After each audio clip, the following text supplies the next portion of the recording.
and today we are reacting to when accidentally going live ruins your life. With the barriers to streaming almost non-existent in today's age, Facts. a rather humorous genre of blunder has emerged that I've taken a particular interest in documenting: the accidental live stream. From internationally famous celebrities accidentally streaming themselves laying pipe, to mistakenly broadcasting the birth of your child to Shannon Sharpe laying pipe is not something I wanted to hear about. book. And of course, unintentionally distributing a live stroke session to YouTube. Damn. These are the internet's... I pray to God, please, Lord Jesus. Please don't let me get... Knock on wood.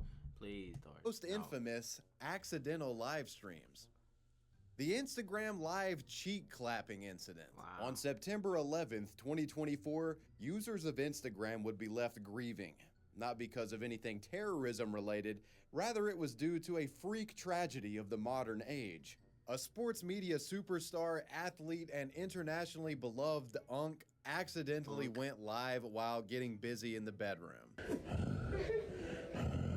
And the aftermath of its growling and threatened shit. to ruin the celebrity's career. But how exactly does one accidentally live stream themselves clapping some cheeks? Well, let's probe deep and get to the bottom of this story. I eat everything on the pig except the squeal. Huh. Oink. This is Shannon Sharpe, aliases Shay Shay, the shapeshifter, and of course, Shapeshifter. Unc. He's an NFL Hall of Famer, considered one of the greatest tight ends to ever play the game, with over 10,000 receiving yards during his career. Retiring in 2003, Unc took the route of sports analyst and media personality. He found immense success in this lane. I guess you could say Shannon is something of a natural behind the camera. Is that what we doing, Skip? So why, hold on, Skip, look at me when I'm talking to you. His booming voice, enthusiasm, and animated persona have helped this Unc become one of the most beloved sports commentators in American history, and he's an invaluable asset to sports networks like ESPN.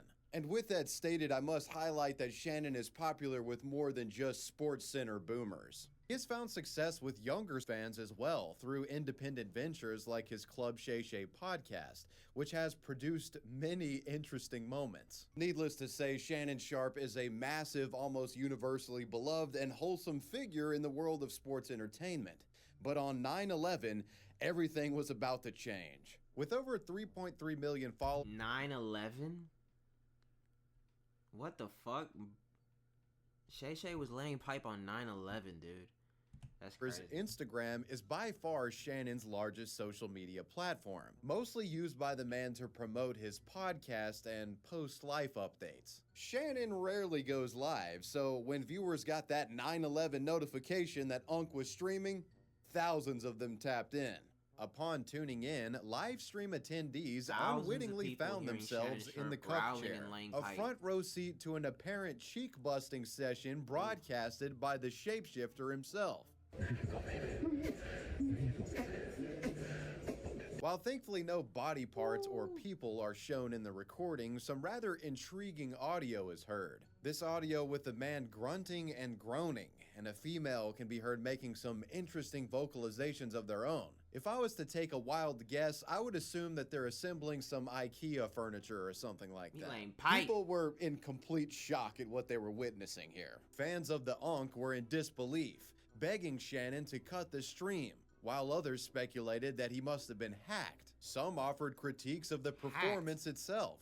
Quote, somebody hacked Unc. He must have been hacked, lol. Nah, hell nah. N-word growling, unquote. Oh, I'm fucking dead, bro. Oh, you growling. After it was all said and done, this freaky-ass live stream was viewed by close to 6.4 million people. The celebrity's boink session lasting about 2 minutes. So, at least he's relatable in that way. Now, it's pretty clear what had happened here. Shannon, in all of his boomer wisdom, had somehow accidentally hit live while performing an intimate bedroom tune-up. Realizing he had just made a potentially career-ruining fumble, the former tight end screened his options and took a route of ignorance initially. Shortly after the Unc's bricked-up broadcast, an Instagram story was published to his account, warning fans, suggesting the entire broadcast itself was some sort of hoax orchestrated by a malicious hacker. Beware. My @Shannon Sharpe 84 Instagram was hacked this morning. Beware. My team and I are working vigorously to figure this out. Vigorously? That's really the adverb you decided to go with here? Jesus Christ, there's no help with this guy. We're vigorously trying to solve the problem. Now, as you might expect, given this... That's my Michelle. Fans were calling pass interference on Shannon's efforts to throw blame at a hacker. It was very obviously him grunting and carrying on in that live stream. With mounting pressure from fans, mainstream, and social media, Shannon seemed to come to the conclusion that if he was to maintain his audience's affection, he'd need to deliver the truth raw and fast. And vigorously, you might even say. Unc's brand is very much about keeping it real, so in a bold move, lubricated only by a desire to maintain integrity, the Unc went balls deep into the controversy on his very own podcast. Later, on the evening of 9/11, Shannon Sharpe went live on his Nightcap podcast, which is a show co-hosted by NFL wide receiver legend and longtime friend of the Unc, Chad Ochocinco. It was an effort... I know for a fact he was laughing his ass off at fucking Shannon for the shit he was doing, bruh. Oh, I know. Ocho was laughing his ass off, bro. To get ahead of the story, Shannon would speak candidly, detailing his shame and embarrassment regarding what had happened, making clear that it wasn't a staged publicity stunt or hack, but was indeed a case of a boomer accidentally going live. But guys, this was not staged. Came in, I threw my phone on the bed, gazed in an activity. I did not know IG Live. I've never been on IG Live. I've never turned IG Live on, so I don't know how it works. Shannon explains that during the time that he was unknowingly streaming, he actually started getting calls to his second phone that he had, people trying to like tell him what was going on. And that's how he figured out what was happening. He was so busy getting down that he didn't even notice the second phone ringing. That's how good the ussy was, bro. Oh my God. Sudden, my other phone is going off and people are calling me FaceTime that I've never talked to a day in my life on FaceTime. And it didn't, I'm like, why are y'all calling me FaceTime? And after a while, Jamie Fritz, who's been my longtime marketing guy, he finally got through to me and he said, Shannon, you're on IG Live. I'm like, doing what? And now I'm starting to get agitated again because you called me and say I'm on IG Live when I know I didn't click myself on IG Live. And he said they can hear me. I said, hear me doing what? Bro. He said, it sounds like you were having sex. Man, my heart sank. The explanation of what had happened is initially weaved with threads of regret, humility, and condolences, though Shannon couldn't help but acknowledge the humor of the situation as he peppered in some of his signature Unc charm during this bang session apology. I mean, y'all thought I was bull jiving. Hey, Unc get it in. Real talk. Hey, Ocho, see, I know, man, Unc be lying, Unc lying. Unc ain't lying. Come on, man. He sparks hard, Ocho. And, I hit one early this morning. The virile Unc used the opportunity to this dude also take a jab at detractors who were apparently making claims around this time that he was gay or sexually impotent because of his age. Well, we know that's not true. To conclude this analysis of the Nightcap apology stream, I'd like to play a clip of Shannon expressing a final sentiment of remorse, wherein I think he rather poignantly explains why, despite the humorous absurdity of the matter, this was an unacceptable failure of his responsibilities as a widely beloved and looked up to media personality. Take a look. You cried? Yeah, because I'm embarrassed. I'm embarrassed for my circle. I'm embarrassed for the people there. There are people, not everybody, but there are people out there that hold me in high regard and look to me as a beacon, as a role model. Right. And I let those people down. All things considered, the Nightcap podcast episode discussing the accidental live stream was well received by Shannon's fans. It was honest, raw talk, and Unc was able to tackle the difficult subject in a way that was true to his personal brand. I mean, y'all thought I was bull jiving. Hey, Unc get it in. Real talk. The only real repercussions at the time were internet memes and online jokes, many of which actually indirectly praised the 57-year-old man for still being a bedroom athlete. Looking at this situation with everything now considered, you might be tempted to call it one of the most brilliant PR crisis navigation victories in the history of show business. And if only isolating this particular segment of the controversy, I'd probably agree with you. But the story of Shannon Sharpe and his sexual misadventures isn't quite over yet, as things would take a more disturbing turn the following year. Some serious accusations were coming down the pipeline. Just as the public was beginning to forget his accidental live stream, Shannon Sharpe found himself back in the news again for bedroom-related offenses. And sadly, there's little humorous silver lining to the sheets enveloping this allegation. Allow me to introduce you to, at the time, 21-year-old... It's like... Oh my God, I forgot about this. Gabriella Zungia. This OnlyFans content creator shocked the public after issuing a civil lawsuit against Shannon Sharpe in April of 2020. She ain't even that bad, too. Oh my God. Shit. And for what, you might ask? Well, the woman was seeking over $50 million in damages, claiming that Shannon had assaulted and sexually assaulted her. Additionally, alleging the Unc had engaged in sexual battery and intentionally inflicted emotional distress against her. The complaint alleges that Shannon also recorded their sexual encounters and shared them with friends without the woman's permission.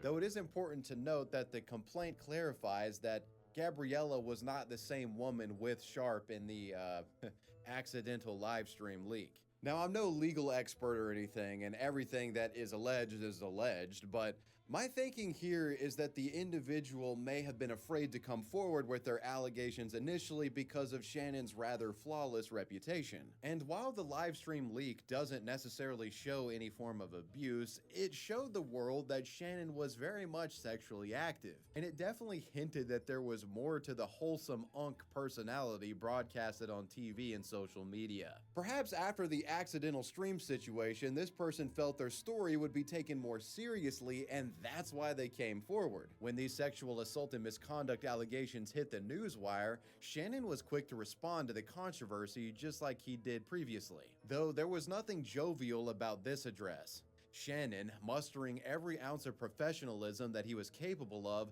communicated to his audience, claiming the allegations were untrue. And he even goes as far as to call the civil suit levied against him a shakedown attempt from a predatory lawyer that targeted rich black celebrities. To my family, friends, supporters, and colleagues, I want to speak to you directly and from the heart. This is a shakedown. I'm going to be open, transparent, and defend myself because this isn't right. This is all being orchestrated by Tony Busby, who has targeted Jay-Z. Tony Busby targets black men, and I believe he's going to release a 30-second clip of a sex tape that tries to make me look guilty and play into every stereotype you could possibly imagine. In addition to this response, Shannon's lawyers produced a series of text messages between the OnlyFans accuser and the Unc, seemingly showing Gabriella being sexually promiscuous. I want you to put a dog collar around my neck and choke me with it while you're effing me. Oh my God. At one point, allegedly asking to have a dog collar on while being choked. In response to this statement, Gabriella's lawyers released leaked conversations between her and Shannon, one of which includes audio of Shannon allegedly threatening to choke the dog collar enthusiast. Anything I say, you're just gonna like get mad at and you're just gonna hang up on me, so I feel like... I'm not gonna hang up on you. Here's what it is. What does that even mean? Nothing, Gabby. You want to be a dick to me now, so. I don't want to be. Don't manipulate me. Oh, no, have mercy. If you say that one more time, I'm going to choke the out of you when I see you. Thank you. Well, I don't want to be choked. Yes, you do. I don't think you have a choice in the matter. Shannon's legal team responded to this recording, claiming the clip was taken out of context and was part of a role-playing dynamic. Whatever the case, the allegations surrounding this matter had proven to be far more consequential than the accidental live stream that predicated all of this. Because of the controversy surrounding him, Shannon took a sabbatical from his broadcasting role at ESPN. While he wasn't fired, it remains uncertain if he will return. Shannon is very much a face of the network when it comes to ESPN's NFL stuff. He gets a lot of exposure for being on their shows. I couldn't imagine he would have taken a leave if it was not for this situation. In addition to the uncertain circumstances with ESPN, it was also revealed that Shannon once offered $10 million to settle the lawsuit filed by Gabriella, indicating the filing may have had more bite to it than many initially suspected. I would have had to have ended this story on a cliffhanger if it wasn't for a massive development during the scripting process of this video. A settlement has occurred, a seemingly big one too.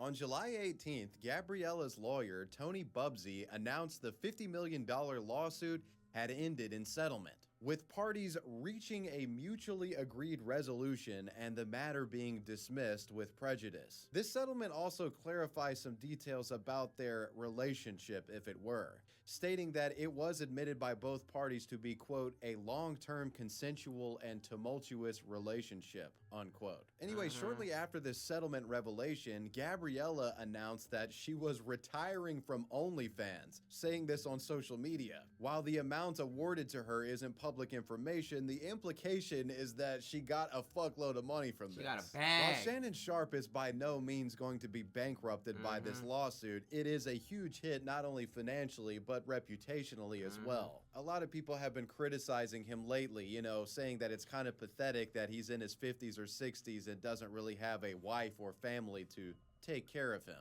or at least support him. You know, he's still in the trenches as a grown-ass man, chasing these like ratchet OnlyFans bitches. He'll likely bounce back, but the Unc has certainly taken a little bit of damage here. As a final update to this story, we just got word that ESPN is officially cutting ties with Shannon Sharpe. This really is an example of an accidental live stream ruining someone's life. In the college setting, this is your first impression, your first time. You want to put your best foot forward. Accidentally going live is a complete disaster if you value your personal privacy. Man, I just can't. I'm done, bro. This too much. This too much. All right, yeah. Let me know what you think in the comment sections. Peace.